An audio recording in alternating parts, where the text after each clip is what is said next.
Unity North. I am so excited to be here with you. I haven't seen your beautiful faces in a long time, and I am just thrilled to be here. I invited the Wild Scallywags. We have Mary and Ginger with us because today we're talking about Mother Earth, and I want to start with a poem called The Heartbeat of Mother Earth.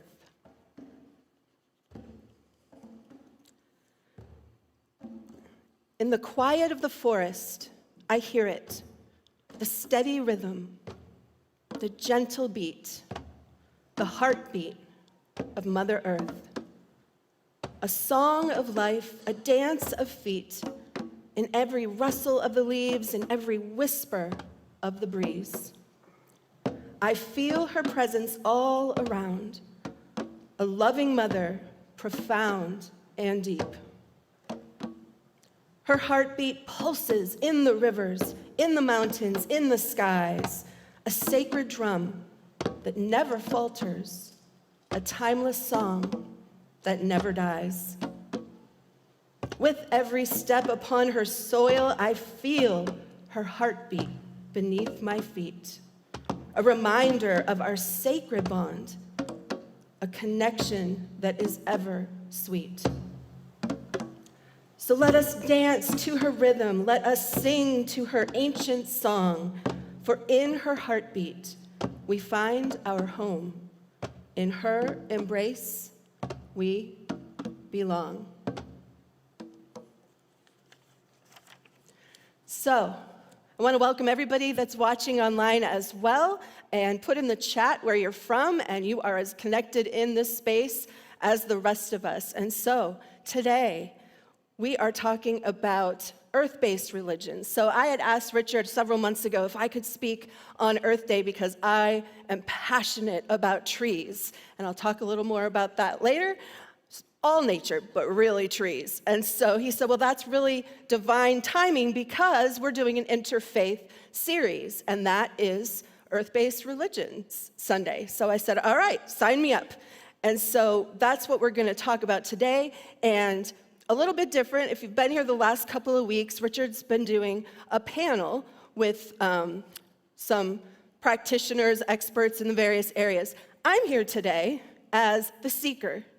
I'm here today as the person who is hoping that you will get inspired to go out and seek that which appeals to you. So, you want to join me in that? Yeah. Nice, Beverly. So, earth-based religions revere the earth as a sacred living entity. These religions often emphasize a deep connection to nature, the cycles of the seasons, and the interdependence of all things. Now, we can't possibly talk about all of them, and this is really just a little overview, again, to spark your interest. But some of the top earth-based religions are Native American spirituality. We've got the Druids and Celtic, if you've ever known Stonehenge. We'll talk a little bit more about rocks and their living energy. We've got indigenous cultures, and we have our Wiccan and pagan. So we don't have time to talk about all of them, and we're going to do our best to bring all the energy of that into today. But first, I have a question. So be honest if you can. First service was very honest. How many people get a little uncomfortable being in a church and hearing the word pagan or Wiccan? Thank you for your honesty. I love good honesty. And that's it. That's a very real thing. I wanted to bring that into the room because, with Wicca, I don't blame the movie industry, but at first service we were talking about, you think of Wiccan or witches and you picture like this scraggly old woman with a wart on her chin, and you think of Hocus Pocus, Bette Midler, standing over a cauldron, stirring, and they were like eating children in that movie. And we show that to every one of our children. And so that's sort of the notion that we have. And so it's understandable that you would say, where does that fit into spirituality? But that is not the truth of what that is. So I'm going to invite us to all come with an open mind and open heart as to what the true nature of these religions are. Merriam-Webster actually has a definition of pagan as this: a person holding religious beliefs other than those of Judaism, Islam, and most especially Christianity. That's it. I mean, that's not nefarious.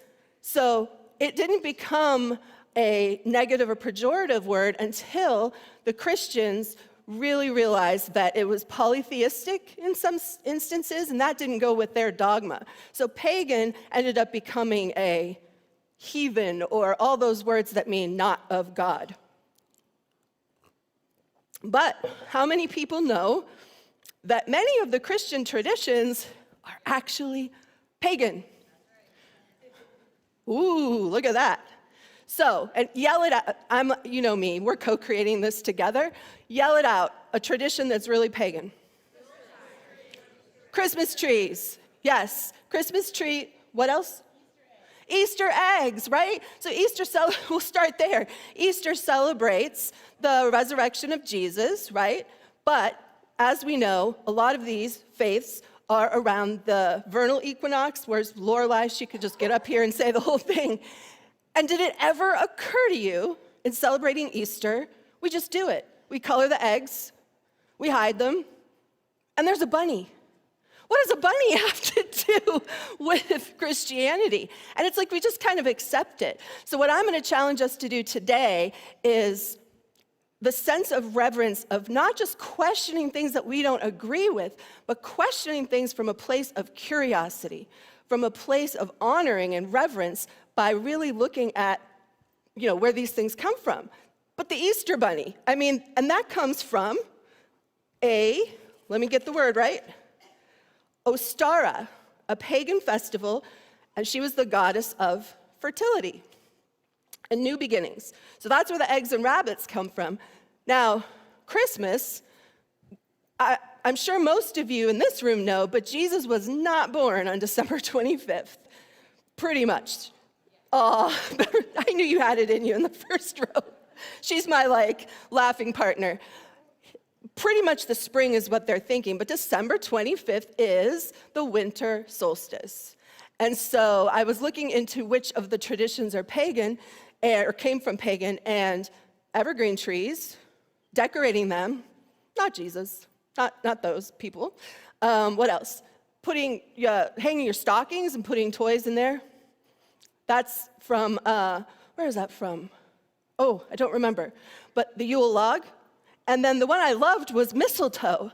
So we think of mistletoe as a romantic partner dragging them under the mistletoe, but it really partially came from truce making. So if enemies found themselves under mistletoe, they had to call a truce.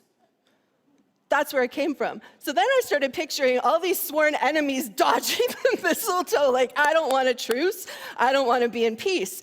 And so we take these things for granted. And as I began to really look at some of this, it was just fascinating at coming at things with curiosity. Not that we're trying to bypass them, but to really get to the heart of where this comes from. It's an exciting thing.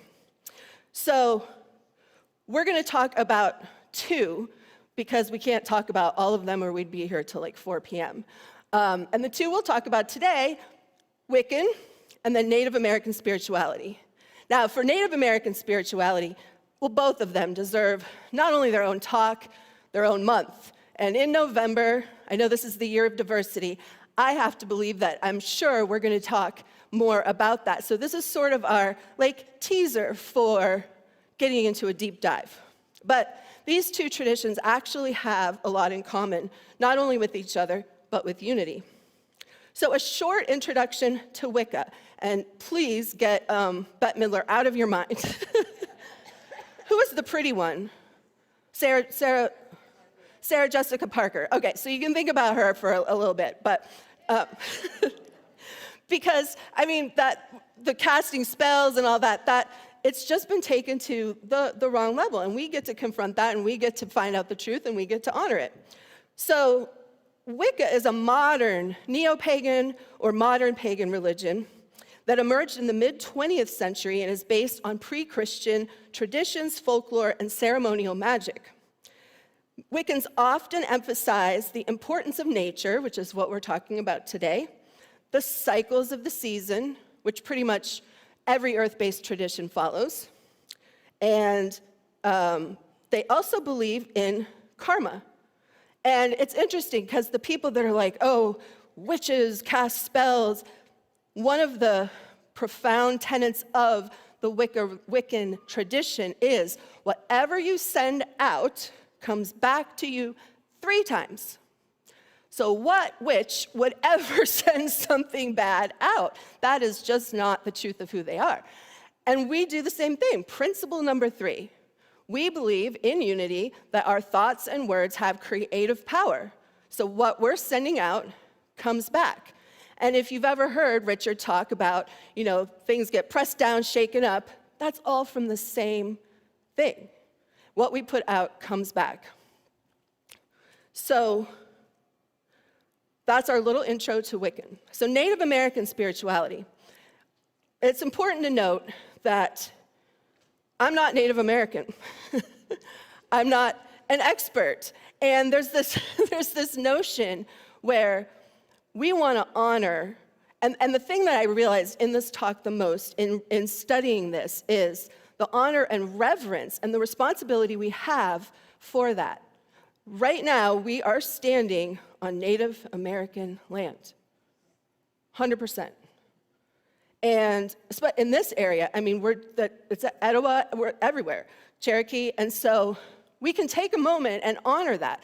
And there's a lot of history around it, and I think for us, our generation, what we can do to support and honor that is remember their ancestors, the first people who were on this land. And we could call that energy in. We can honor that. And I think that goes a long way towards the notion of forgiveness, the notion of understanding, the notion of what may have been a hurtful way that we got here. And so I'm just going to take a second. I just want us to think about the ancestors that worked this land, that had this land, and I want us to just take a moment to call that energy into this room, and we say, thank you. Thank you, Mother Earth, Father Sky, every ancestor, Grandfather Rock, Bird, for animals, for taking care of this land, and we will try to do our best to be good stewards, and we thank you for allowing us to now inhabit that land. And that goes a long way, because there's cultural appropriation and cultural appreciation, and we're in the business of appreciation, and that's where that seeker comes in, right?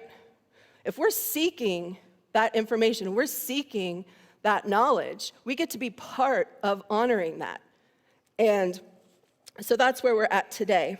Now, Unity, Wiccan, Native American, all have God, divine, masculine and feminine, either or. We have yin and yang, Tao. Lots of the faiths have that, so that we have in common.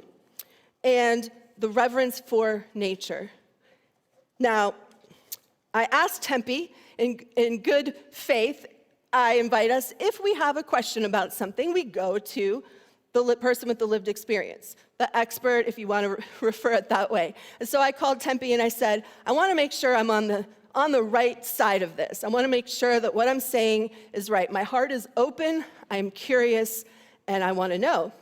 And I asked her if there was one thing that you wanted the Unity congregation to know, what would it be?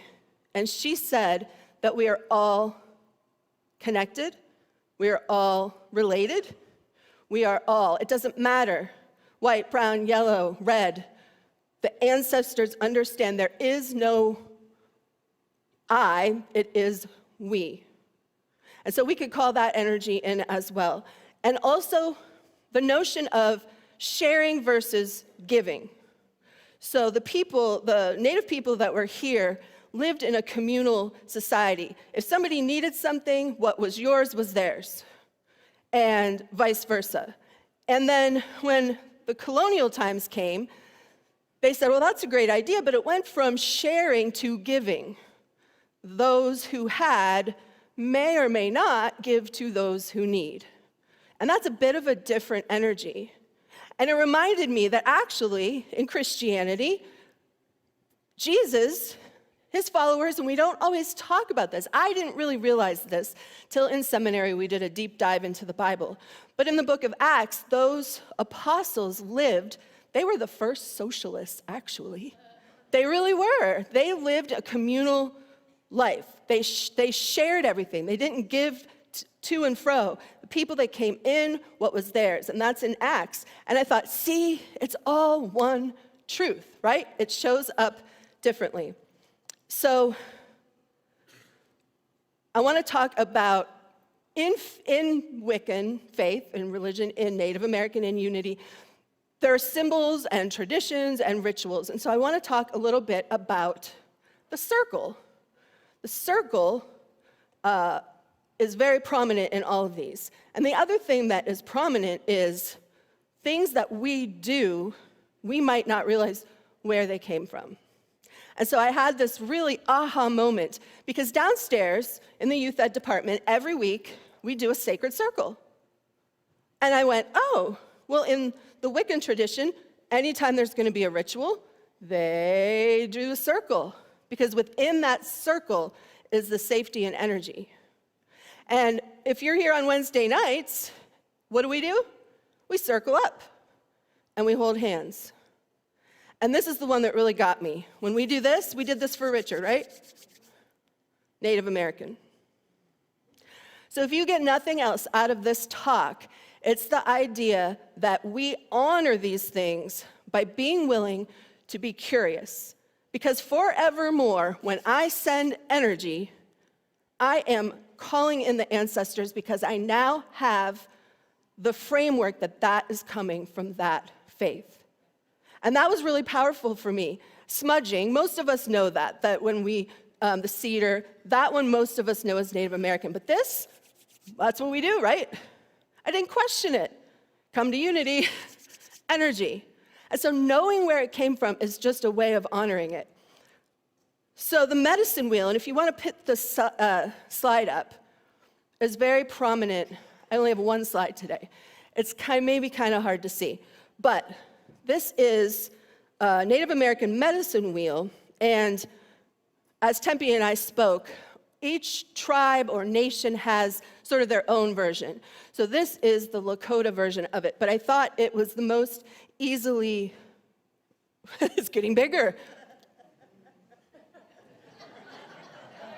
Did it work? I don't know if it worked. So,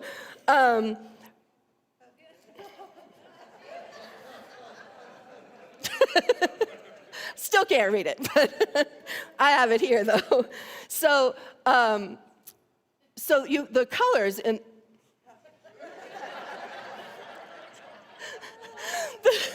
the color reds is for the red people. We have the yellow people, or Asian. We have the white. We have the black. So it's all these quadrants that they have the directions. If you've ever been to our full moon ceremony or something else, we'll call in the directions. And so we have north, south, west, east, west. We've got the seasons, summer, fall, winter, spring, and we've already determined that a lot of our Christian traditions follow that as well. They also call in the elements, earth, air, fire, water. And this is one I didn't realize. They have the stages of life. So everything goes in this circular pattern. So the stages of life that match up are childhood, youth, adulthood, elderhood. And then this was the one. They also have the self. And that is physical, mental, emotional, and spiritual. And I thought, oh, unity. Body, mind, spirit. How many people have been to a body, mind, spirit thing at Unity North? Is Julie Steele in the house? I don't know if she is, but that's that connectedness. That is the same thing that we do. So it is all divinely connected. So connected means joined, linked, or related. A circle is connected, right? There's no beginning, there's no end. Arthur and the Round Table. In the first native traditions, the chief had the responsibility, but there's no head of the table. Nothing was done without asking the tribe, asking apparently the women. She has a whole story. Find Tempe after service if you want some really amazing stories about it. But what they think of is interconnected. So that's a little bit different. So picture a circle. I never go this way. Hi. Picture a circle, interconnected. Like often when we're downstairs Wednesday night, we send our heart, love, energy around the circle. But I don't consciously think of necessarily across the circle, 2 people over, 3 people over. That's the web of interconnectedness. And the circle is stronger when you picture that web. Now you get the strength. And that's, instead of living on the surface of the circle, we're living interconnected in the web. And then that brought me to, pause, talk amongst yourselves. That brings that strength, that web. So what interconnectedness does is not hold together without the other parts. And again, it's that awareness. Now, Wednesday evenings, I have an awareness, having been a seeker, having done the research, that I'm going to send my love and energy to that person, to that person, to that person. And maybe we picture that love. And then it brought me to the earth. Now, in Western tradition, we're very linear, right? We go from point A to point B. We go from high school maybe to college. We're always on a mission to get somewhere else. But the really interesting thing I thought of is all of that going forward, we eventually realized the earth is round. That's how we figured it out. There's some interplay of going forward, but going around, we live on the earth sometimes. We think of us on the earth, spinning in space. And once we're in the web, now that brings us into connection with Mother Earth. It's a little bit of a different thing. And we can also talk about the surface exploration of God. And I'm going to get to trees in just a minute. But that interconnectedness takes us to a deeper level with God. And so when we see ourselves as interwoven strands, we see our relationship with God, with each other, with nature, through a spiritual lens, and we can go deeper. So nature is where, if I'm having a day where I'm like, where is God today? And I have that moment, something upsets me, I'm just running. That's where I go, is to nature. And I think most of us, those trees out there are beautiful. We see the blooms and the buds coming up. But I'm going to invite you today to take it deeper to the miracles that exist within nature. But before I do that, I had a profound experience in a Native American sweat lodge. Has anybody ever done that or experienced that? Oh, wow, yeah. So for me, what happened, because I definitely know that everything has energy. It's real easy with animals, plants, people, kids. But rocks, I met living rocks, and it was profound. So if you haven't been, it actually looks like a womb because they have the ribs that hold, and then they use buffalo hides to create this sort of womb that you go in. And then outside of it is a fire, and the water carrier, the rock carrier, very ceremoniously brings the rocks into that womb-like structure where every round gets hotter and hotter and hotter. And so they instructed us, when he comes in, those are the grandfather rocks. They are, the ancestors come through those rocks. And I thought, okay, I've never thought about alive rocks, but I'm here to honor and serve. So we were instructed when they came in to say, "Thank you, grandfather." So I'm sitting there sweating, and they bring the rocks in. I made it 4 out of 7 rounds. They said that was pretty good. So they came in, and we said, "Thank you, grandfather." And in that moment, those rocks were alive. I let go of my expectations, and I could see the glowing parts and the pop and the crackle, and suddenly they were talking to each other and talking to me, and I was like, rocks are alive. So it's just, there is nothing where God is not. There is nothing where the energy of God is not. So, buckle in, it's tree time. So, most of us know trees are essential. Not only are they beautiful to look at, but they breathe in our carbon dioxide so they can live, and then we breathe in the oxygen so we can live. And there's that whole cycle. But did you know that trees, and most of nature, it turns out, has a communication system made up of chemicals, made up of all sorts of things that communicates with each other. And as the humans who think we've evolved past all of it, we're not listening. And that's what I did in that sweat lodge, is I listened to the rocks, and I heard their message. And so trees, if you didn't know, have families. And hopefully after this, you'll never go into a forest and be the same again. How many people have ever been to the redwoods? Y'all, can I go with you next time?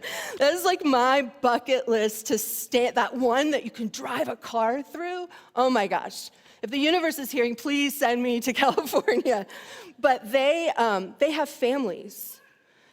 If a bug or a predator of a tree is on the bark and eating it, that tree sends out a chemical to the other trees in the family that says, "Yo, he's coming, he's on the way." If a tree is sick, the water and the sugar water, which is what they emit, goes down underneath. And underneath, picture, again, that web underneath connecting all the roots. And then the fungi, there's a whole network. And they are carrying, and they send the resources to the ones who need it, which is, again, just like the Native American, just like the apostles in Acts, right? They're sending, it's not a giving, it's a sharing. And I just got so excited. And, if you've ever found a stump and see the little green sprigs, that is them grieving their fallen comrade, and everybody sends some resources to that stump to see if they can revive it. I mean, humans think we've evolved, but they care for each other. So, what else? I had the pleasure, where's Sonia? Sonia! So, a few years ago, I had the pleasure of doing a video for a project that Sonia was involved in.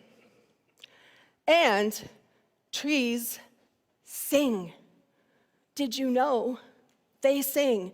So, and I'm not going to remember the man's name, but a scientist was able to, because inside the trunk, the sap is sending water and bringing things up and down. He slowed it down so much that you could hear that music of what was going on. And so Sonia and the partner that she worked with did an album on the singing trees. And so you're going to see a video, and what you're about to see and hear are the trees singing. Sounds a little more like drums. And so thank you, Sonia, for different trees. Different rhythm for different trees. Yeah, and another scientist actually can know which tree it is by the rustling. If you've ever been out and you hear the rustling of leaves, and that's like a symphony as well.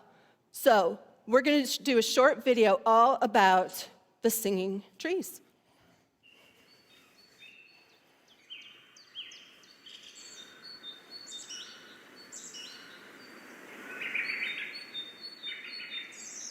You can turn it up a little.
Were you excited about that as much as I am?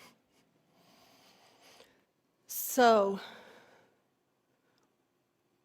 it's profound to me that we can really choose to be seekers, and the things we take for granted, we can question with an open heart, where did that come from? And now we're in the web instead of on the surface. But I want to talk about bees for a second. Trees and bees. Those are fabulous boots. I mean, I couldn't help it. They're pink glitter. So it's not just trees that have a communication and use chemicals, bees as well. And this is my invitation. We always want to have a takeaway. So this is my invitation for you today, is to, we know the adage of stop and smell the roses. And that's a great thing to do. And we get so busy going point A, point B, instead of in a circle of connectedness. And so we might look at the trees and say, oh, that's beautiful, and smell the flowers. But if you want to go off of the outside and to the inside and connect, I invite you to go to the tree like the video said and picture all that amazing communication going on. And with bees, they have a dance, and John Glasgow told me the name of it, and I can't remember, but they know which flower has already been eaten, I guess, or the nectar is gone.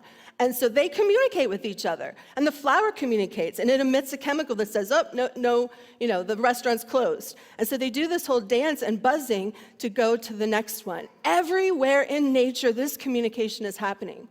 And so if you want to connect to God at a deeper level, I invite you to go out with a tree, go out with a flower, and ponder that miracle. And you can even do it with children, right? We see a cute baby, and we're like, oh my gosh, they're so precious. But if we stop and really look and ponder at what goes into having a child grow and all the miraculous things that happen, that's going from the outside to the inside.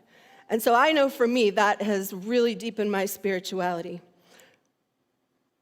Forest bathing is a way for us to experience it. And so happens that today at 2 p.m., David Castledini and the Earth Care Ministry are doing a forest bathing.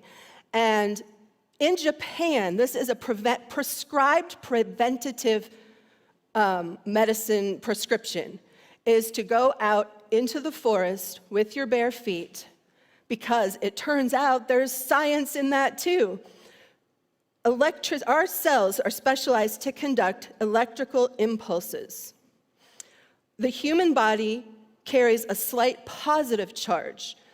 And so electricity fires, right? And our nervous system is required. We need that to send signals through our body. But what you might not know is that when resting cells are negatively charged, the outside cell environment is positively charged. So when you're standing with your bare feet in Mother Earth, it is scientifically proven to boost your immune system because it's absorbing and sending those electrical pulses as well as chemicals. They have been now testing in Japan that they have anti-cancer properties. The list goes on and on, not just the stress and the mental health stuff that can come from it, but tree oils contain a substance that shows it lessens inflammation. So as we are curious about the natural world, that sharing, not giving, that sharing, that communal web of sharing is profound. And so join them at 2 p.m. today. First, there's a earth-friendly lunch at 1 p.m. Our YOU are helping. This is their first time out of the gate doing a lunch. Then at 2 p.m., they are doing a forest bathe or something to celebrate Mother Earth. So I'm going to leave you with a quote from Albert Einstein, a physicist, and again, marrying science and spirituality. And he says, there are only two ways to live your life, one as though nothing is a miracle, and the other as though everything is a miracle. And so I choose to see that everything is a miracle and listen with curiosity to what Mother Earth has to say.